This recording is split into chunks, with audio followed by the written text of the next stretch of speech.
My name's Jack Elliot. I'm a Rochester City Court judge by election. I now sit in the what they call Monroe County Treatment Courts, Rochester Mental Health Court, and actually Rochester Drug Treatment Court and Monroe County Mental Health Court. Well, drug court is completely different than any other court. We don't determine guilt. We don't make that determination. Everyone that gets sent to me is already admitted to a crime somewhere else, said I've done something wrong. I did it wrong because basically my addiction made me do it. That's what's determined by the judge and the DA and the defense attorney out there and the defendant. And they take a plea and they come to me. And I have treatment providers come into my courtroom. I hook the people who come to me from the other courts, from the other judges, I hook them up with the treatment providers, and the people, if they successfully complete my program, they sign a contract. If they successfully complete it, they get what we call in the law a sweet deal. If they don't, not so much. Since October 2013, I think I started drug court. Started mental health court a couple years before that. So I've been a treatment court judge for about 8 or 9 years, and but doing only mental health and drug treatment, only treatment courts for about the last 7. I wanted to get into drug treatment court when I was a public defender, and that's what I did before I became a judge. I spent a lot of time getting my people into treatment programs, anything I could do to get them in a better position so I could then argue to the judge, cut my person some slack. So it was a natural, very natural thing for me to do when I became a drug court judge. When I became a judge, when I actually ran with Judge Schwartz at the same year. He was up for re-election. I ran because there was another seat available, and I ran on the fact that I wanted to be the drug court judge after Judge Schwartz retired. And when he retired, he made me the drug court judge. So it's a great job. All you do is help people, The success rate. What's the success rate in drug court? That's a hard question. They measure success different ways. I don't like the way they measure success. They measure success by who graduated and whether or not they stayed out of trouble for the what do you call them when they study stuff? The research studies. They go out a couple of years after they graduate, so they'll follow them for a few years. Nationally, they've never actually done one on my particular court, but nationwide they've done tons of studies, and they show that people that graduate from drug court, if they graduate from a properly run drug court, and I like to think we run our drug court the way we're supposed to, the chances of them committing a crime in the next 2 years is 25%. It is almost the reverse for people that don't graduate that don't get the benefit of coming to drug court. They just go through regular criminal process, either go to trial or take a plea or whatever, get sentenced. The chances of them having another criminal charge within that same period of time is 75%. So it's almost flipped. So, but that's only for the people that graduate. And the reason I don't like the measurements they make is because I have people who have been through my court and not graduated. I've had to sentence them, and all of a sudden they'll come back a year and a half later and they'll show up in my court. One lady showed up in my court. She's sitting in the middle of my court and the end of the calendar. And I asked her, I said, what are you doing here? She said, I'm here to say thank you. I said, what do I do for you? She said, you sent me to upstate for 1 to 3. I said, oh, you're welcome. Glad I could help, And she says, I said, why are you thanking me if I gave you 1 to 3? She says, because you gave me every chance possible when I was in your court. I screwed up. You gave me chance after chance after chance. She said, on the bus ride up to state prison, she said, I realized I was going to state prison because of what I did. And I decided at that point I was going to change. And she had been out of prison for 3 years at that point, had not used since she's been out of prison. I had actually met her. She was helping the president of the U of R do a fundraiser. So she was like working, doing the right thing. And so there's a person who technically didn't graduate from drug court, so is not included in the success rate, but she credits her success to what happened in our court, even though she failed. So I think there's just like an untapped, unmeasured amount of success that we really don't even know about.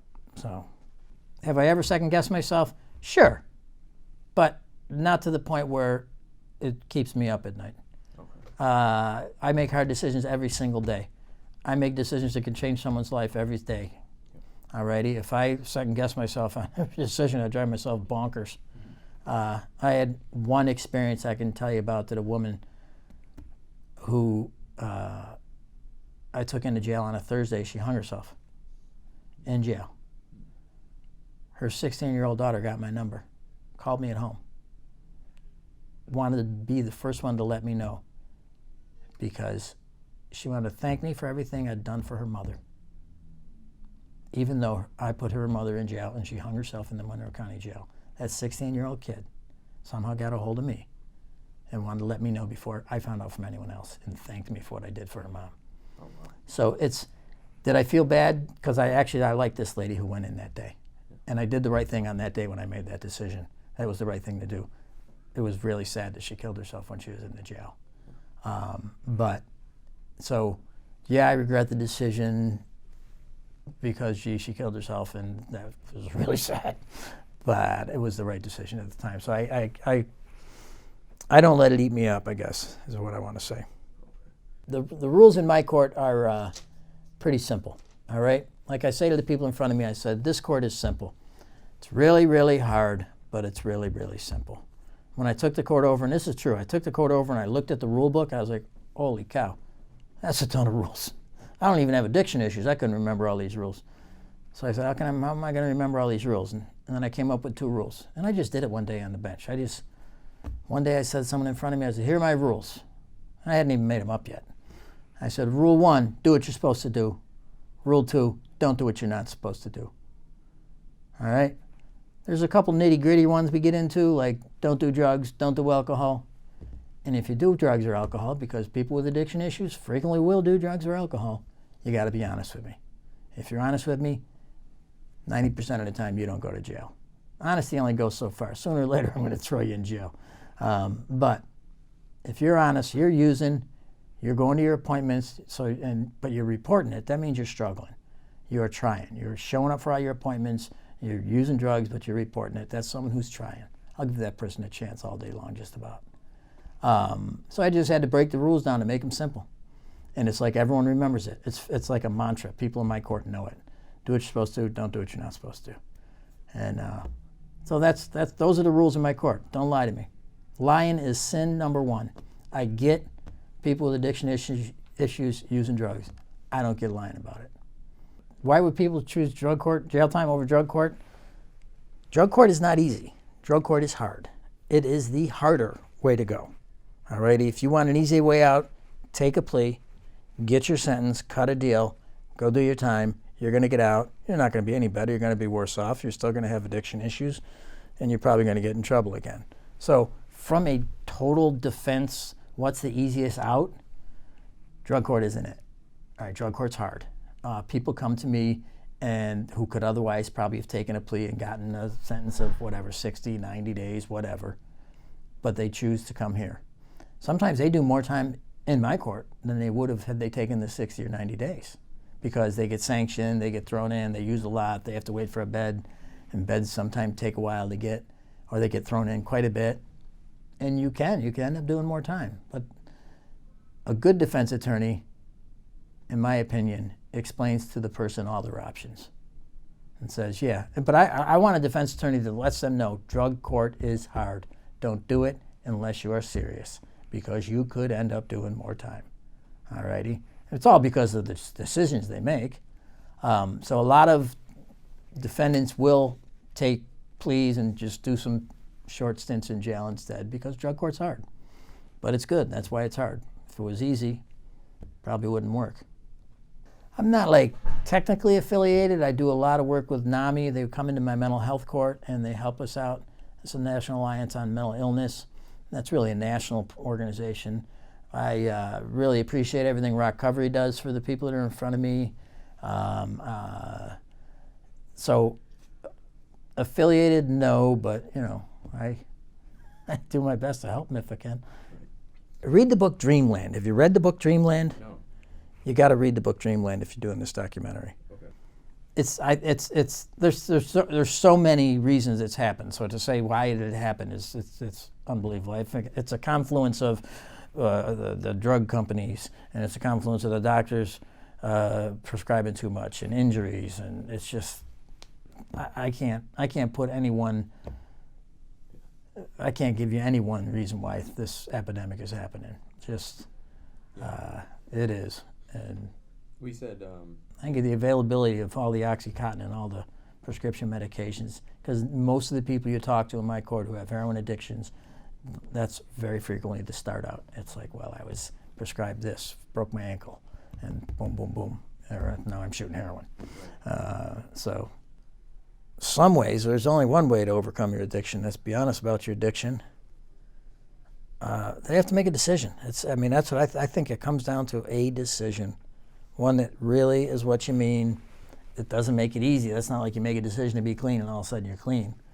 But you have to mean it. You have to be honest, and you have to work at it. And I mean, that's the whole setup of our court. Is there's just a built-in understanding of addiction in our court. We understand how addiction works. We understand how people act. I don't understand addiction, to be honest with you. I'm not an addict. I don't have that issues. I don't get it. I understand addicts, people that have addiction issues. And I think it's just being honest.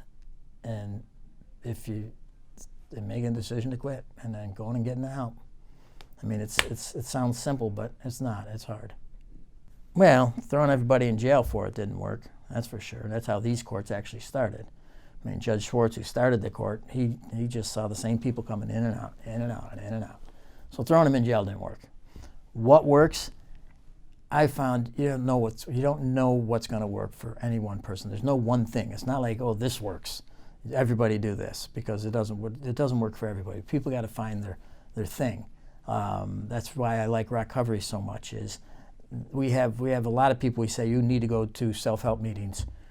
You need to attend 2 self-help meetings a week, and everyone thinks self-help meetings is NA or AA, and we can't tell people go to NA or AA because it has like a God thing to it, and as being the government, we can't say go do a God thing. For me, any support community, recovery is fantastic simply because they're cool, they know how to handle people, they're really kind to people, even people that are difficult, they will take them in. And they will be kind to them and include them. It's a great atmosphere. You're going to love them. So I just want if it can be church, it has to be a sober support community. It doesn't have to be NA or AA. But what works for one person might not work for the next. So the trick is, I think what works is being honest about it, doing your best not to use, and working whatever program you're in. Well, the flaws are we don't have enough treatment spots available for the people that need it. The flaws are the cost of the drugs. People need insurance to get into it, and the people that need it are the least likely and least able to really access it.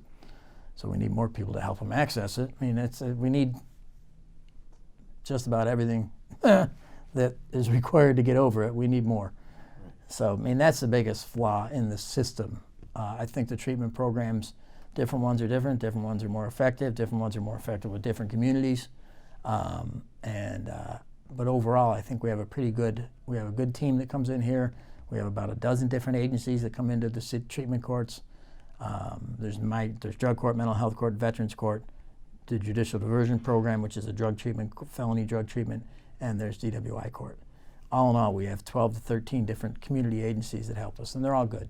And that's one way these courts have been successful. It's not like the court just doing it on their own.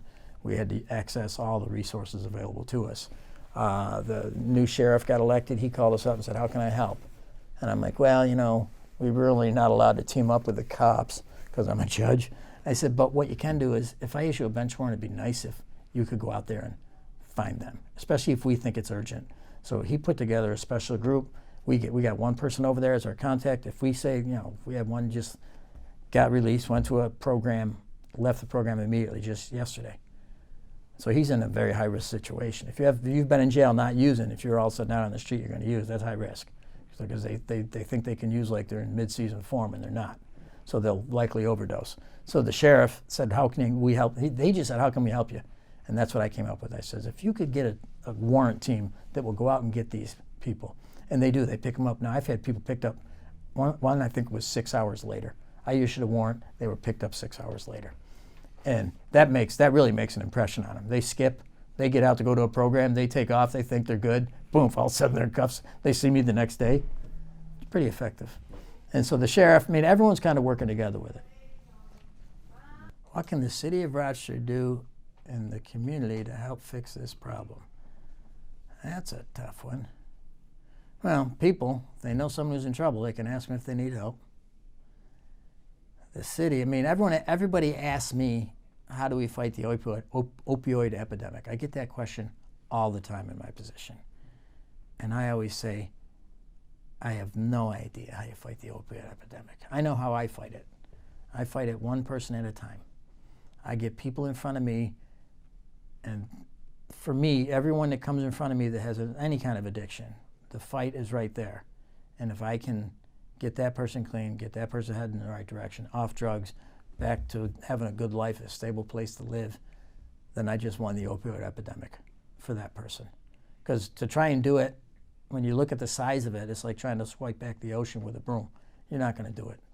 So I take it very personally. I do it one person at a time, but I also do it, 40 a day. So I do it several hundred a week, one person at a time. And what really, I think, really fights it is there's a fellow who runs Nielsen House who was a participant in my court. He was trouble. He wouldn't do this, wouldn't do that. I had a hard time with him. Well, they finally found him slumped over. And that was the last charge he picked up with me, and I told him, I said, all right, now you're going to get clean. So he had a very difficult time with me. He got through it. He is now running Nielsen House, which is one of our sober houses. He's been out of my court for probably about 3 years. So he got a job there as one of the lower level people helping out because he went there and he did a nice job, so they hired him, and he's moved up. He runs the house now.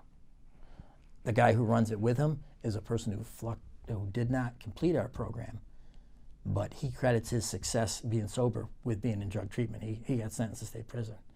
I think that's really fighting the opioid epidemic, because when you can take the people who were affected by the opioid epidemic, not only get them clean, but now they go and they get an education and they start working and helping the people who are in the throes of it.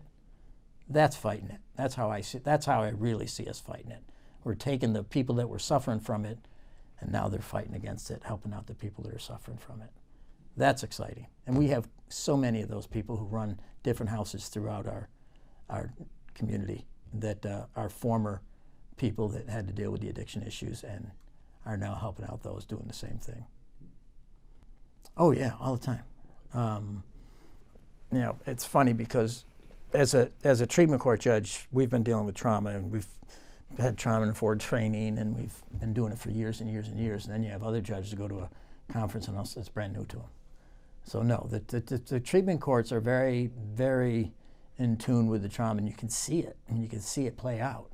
It's like person down there is responding in a way. When the person in front of me, I might say something you don't really think is that big a deal, and all of a sudden they just explode, and they're just like out of their mind, and it's like, where did that come from? And then you read about it, or you read about the person, like, oh, okay, I can totally understand that response, what that person's been through. So we do our best. Yeah. It's something you always have to kind of keep in the front of your mind. What has this person in front of you been through? That's probably why they're responding in this totally screwy way, and if you're able to do that, you're way better able to serve and help the people in front of you. Because one, they see you get it, and I tell them, I say, I get it. I know you've been through some, I lay it out there, and so they go. And once they realize you get it, it makes a huge difference. And so no, we do our best to be trauma-informed care. How do you think Rochester can get more beds open to the public? Money. Yeah. From the government. Yeah. That's the biggest thing.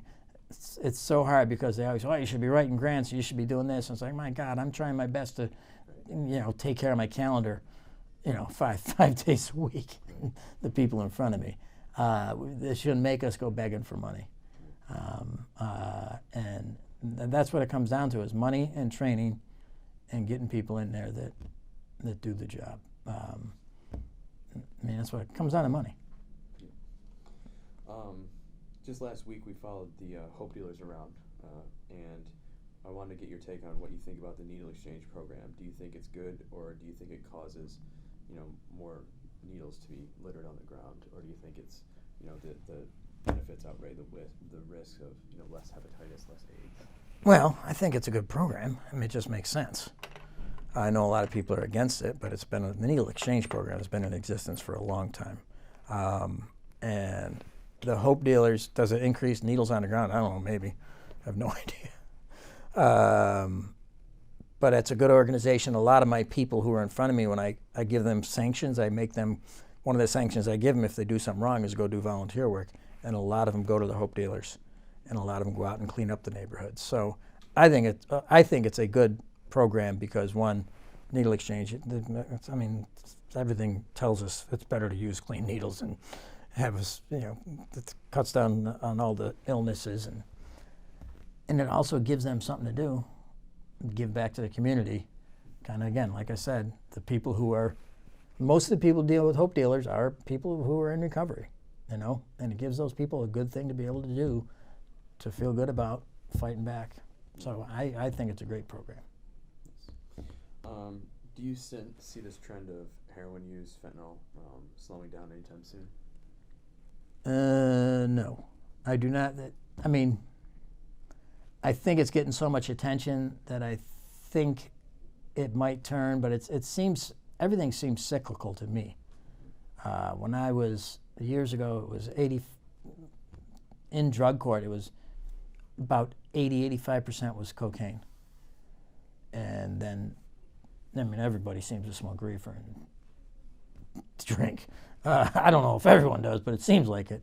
And there was a little small group of heroin. It's almost flipped. It's almost the opposite. It's almost heroin is at the same level Coke was, and Coke is back to there. So it's cyclical. Do I see it? I don't see it coming to any kind of conclusion anytime soon. What would you say to someone who is currently in active addiction? I'd say come get help. Could you preface it? What would I say to someone who's currently in active addiction? I would say get help. Reach out to somebody, be it a friend, family member. Come to my court. We'll get you help. I tell people when they graduate from my place, if you run into trouble, you still come back here and you see us. Reach out and ask for help is all you can do. What would you say to someone who is about to see you for the first time? Please preface. Someone who's about to see me for the first time, what would I say, or what would I say if I was their attorney?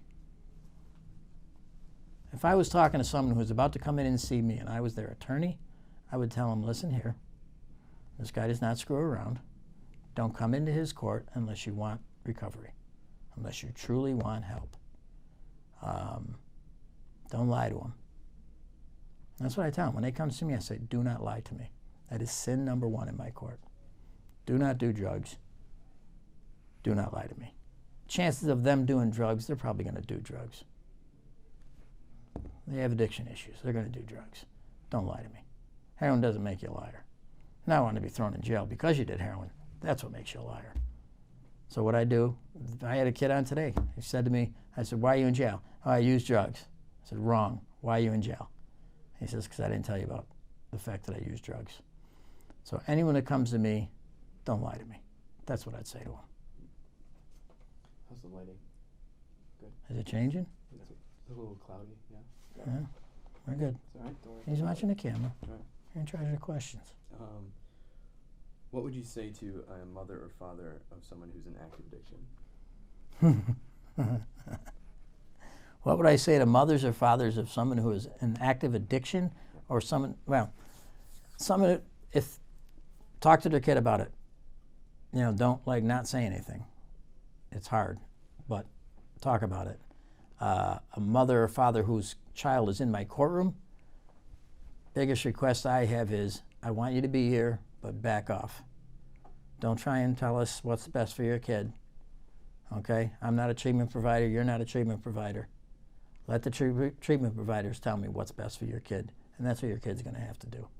A lot of times parents can kind of muddy the waters and cause trouble in my court. But a lot of parents have been part of the problem, enabling the kid for years. And so in my court, I like the parents to kind of back off. I love them to be there. I have some parents come in, they say nothing. No matter what happens to their kid, they say nothing. They're there. And that's what's the most important thing, I think, as a parent, is to be there and let the court, let the treatment people do what they need to do to help their kid. Oh yeah, all the time. It's funny because as a treatment court judge, we've been dealing with trauma, and we've had trauma-informed training, and we've been doing it for years and years and years. And then you have other judges go to a conference and it's brand new to them. So no, the treatment courts are very, very in tune with the trauma, and you can see it. I mean, you can see it play out. It's like person down there is responding in a way. When the person in front of me, I might say something you don't really think is that big a deal, and all of a sudden they just explode, and they're just like out of their mind, and it's like, where did that come from? And then you read about it, or you read about the person, like, oh, okay, I can totally understand that response, what that person's been through. So we do our best. Yeah. It's something you always have to kind of keep in the front of your mind. What has this person in front of you been through? That's probably why they're responding in this totally screwy way, and if you're able to do that, you're way better able to serve and help the people in front of you. Because one, they see you get it, and I tell them, I say, I get it. I know you've been through some, I lay it out there, and so they go. And once they realize you get it, it makes a huge difference.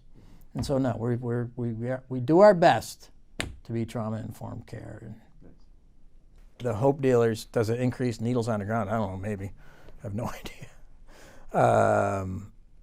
But it's a good organization. A lot of my people who are in front of me, when I give them sanctions, I make them, one of the sanctions I give them if they do something wrong is go do volunteer work.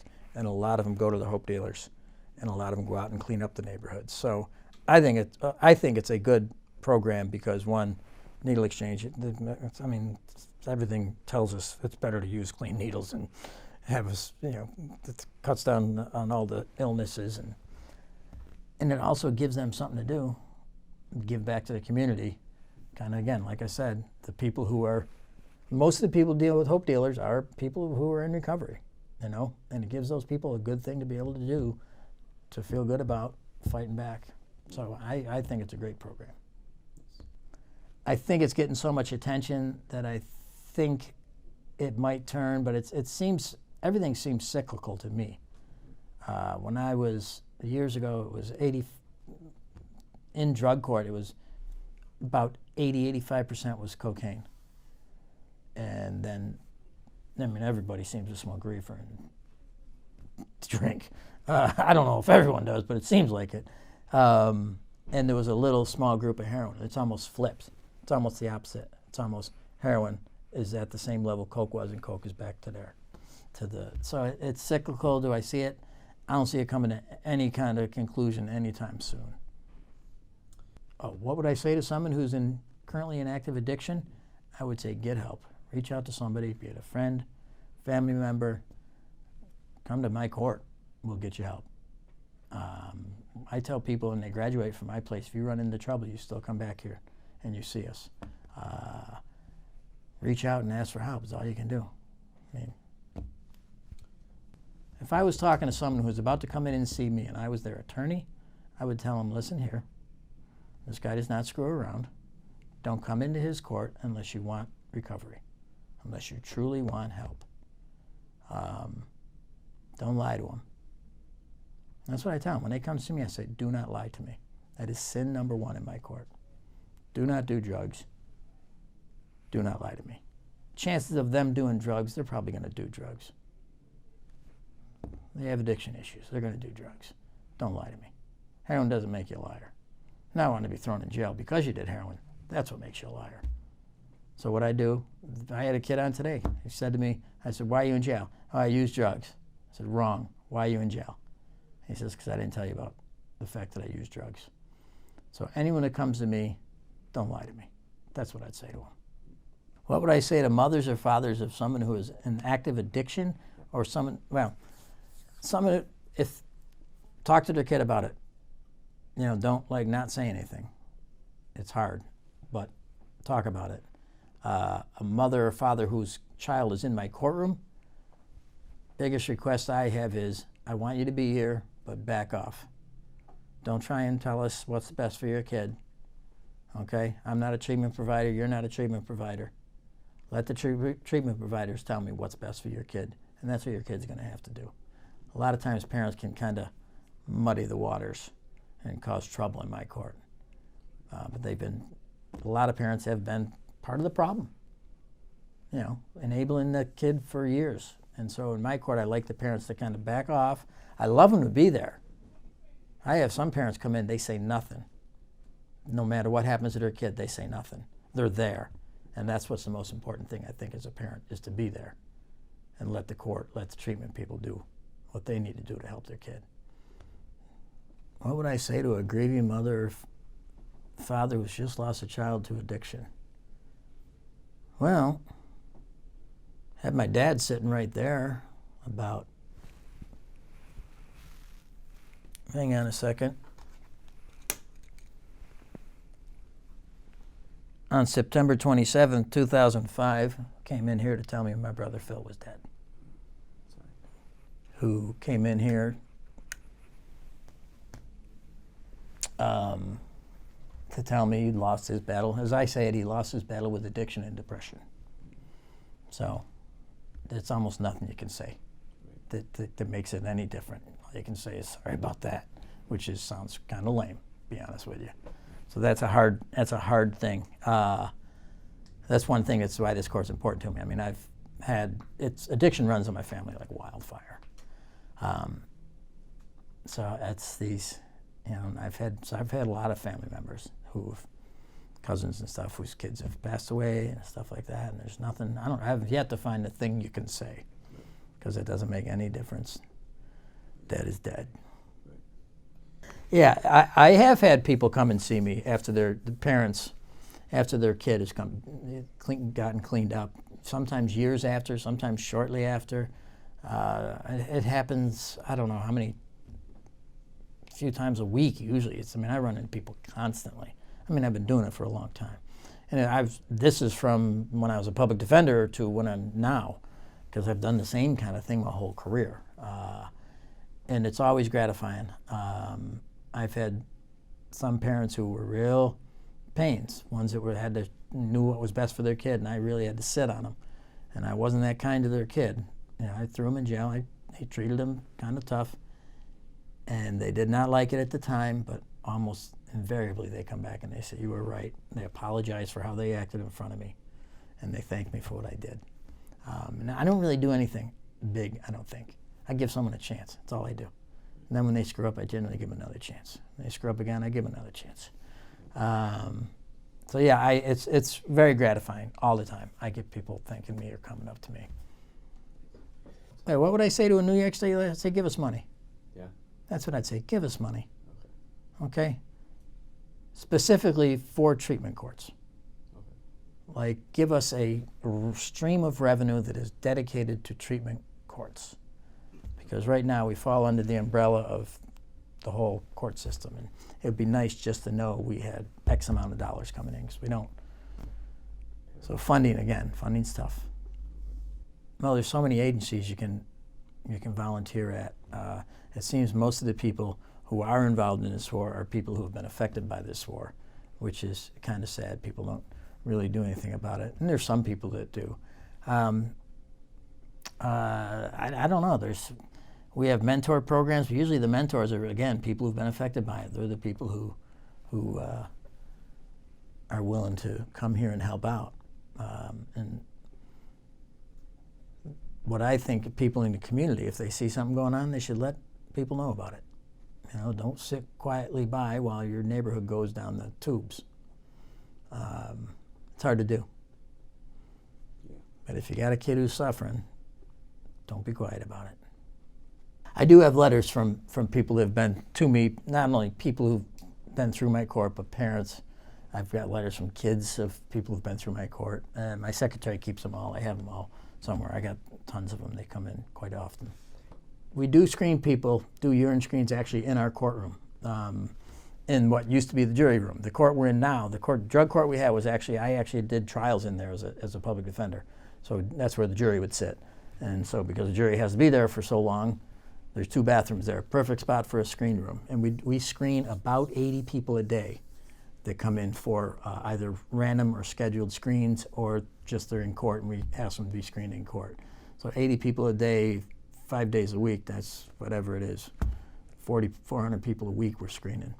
And we screen for 6 different drugs. I can't remember exactly which ones they are. It's coke, meth, marijuana, oxy, and I don't know, whatever. Whatever the 6 most commonly abused drugs are in our court, we screen for those. Benzos, diazepine. And we have the capability to screen for like 16 if we think something funky's going on. We have other ones, but they're more expensive. Again, it comes down to money. Everything we do rolls around how much money we have. So we screen about 80 people a day. We have 3 people who run the screen room, and they're observed screens. It's really the backbone of, I think, the backbone of our treatment program. And the screen room, a lot of people think we screen people to catch them using drugs. And what I like to think is the screen room, really what it is it's a tool. If you're on screens in front of me, it's a tool you can use to say no. Someone offers you a joint, someone offers you a beer, someone offers you some coke or wants to do heroin, whatever, you can say no. I got Elliot's cup I might have to go pee in tomorrow morning. And so that's really how I look at it. It's not a thing to bust people. It's a thing to help them in their recovery, help them say no when they're tempted to use. I think that's a nicer way to think about it. The results take like just 20 seconds to come up, and then I get notified. I only get notified if there's a problem. I don't even know if they've been in the screen room unless it comes back positive. Comes back positive, then I deal with them in the courtroom. Please say sure. Some courts, what I've heard, and when I go to a lot of conferences, and some courts have agencies they'll send them to. I like the immediacy of doing it right there. For one, I know who's doing it. I know how they do it. I can oversee it. And we have really good control over it. We know what's going on. The other screen room, you send them someplace, you really don't know who's screened it. You don't know if it's observed. I don't have as much confidence as I do when it's done in our place. And did you come up with that idea? No, I inherited all this. Okay. I was told last year they had about 5,000 kids come in, mostly 5th graders, but some high school kids. They come in through court tours, they're called. And 95% of those kids come through my court. And I basically give them the rundown of the court. I hope that they usually try and come towards the end of my calendar so I can take time to speak with them. And most of them are doing the DARE program at that time. So drug issues and stuff are a big thing. And I basically give them a chance to watch court, and then after court I do my best if I can. Sometimes they have to get going. I talk to them, and I just kind of explain how the court runs, explain the rules of my court. I ask any questions they may have. I give them a tour of the screen room. And it's funny because I get the same, I'm told by the teachers that the parents, like one place had a lottery to determine which parent could be the chaperone on the thing because they all know it. I've been doing it I had a bunch of juniors in from Fairport about 3 weeks ago, and all of a sudden I realized this, I've been doing this long enough. I bet you some of these kids have been through before. So I said, how many were you here in 5th grade? Like 10 of them raised their hand. So it's kind of become a little thing of its own. And I think it's important. These kids come in and they get it straight. I make it funny. I try to, you talk about, it's 5th grade material all day long. I'm talking about peeing in a cup. I mean, how can you not get laughs with that? Okay? And so, I make it funny. We have a good time, but they really get something out of it. And the teachers truly appreciate it, and they come back again and again and again. I probably talk to about 150 to 200 kids a week. And I spend probably half an hour with each group.